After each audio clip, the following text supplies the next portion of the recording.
Vytvoríme si výkres, v ktorom sa presvedčíme, kedy trojuholník rysovaný z 3 strán ešte existuje.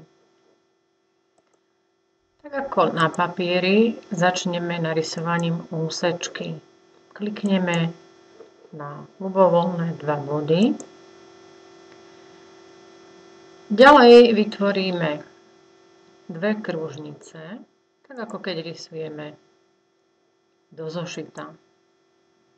Do zošita picháme do jedného krajného bodu. Zvolíme si teraz kružnicu ľubovoľnej veľkosti. Potom ešte druhý do druhého krajného bodu a znovu zvolíme kružnicu ľubovoľnej veľkosti. Tam, kde sa pretnú tieto 2 kružnice, vznikne tretí vrchol trojuholníka. V GeoGebre na to použijeme ikonku, pod ktorou nájdeme priesečník objektov. Vyznačíme vlastne tieto 2 kružnice, pretože tam, kde sa pretínajú, bude náš tretí vrchol trojuholníka. Ukážeme na jednu kružnicu, druhú kružnicu. Teraz definujeme úsečky, ktoré budú vlastne ďalšími 2 stranami trojuholníka. Vyberieme úsečka,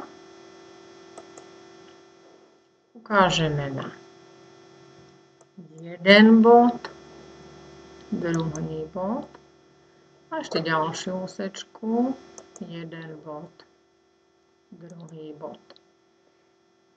Tieto 3 úsečky, ktoré vytvárajú trojuholník, cez vlastnosti pravým tlačítkom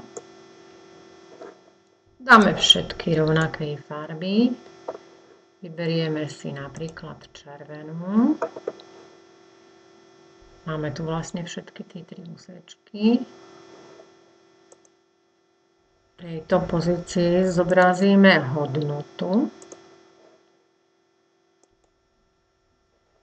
Potom úsečku B tiež zobrazíme hodnotu a zvolíme si červenú farbu. A ešte úsečka posledná. Zvolíme červenú farbu a zobrazíme jej hodnotu. Zatvoríme. Po presvedčení stačí, keď sme v polohe pohyb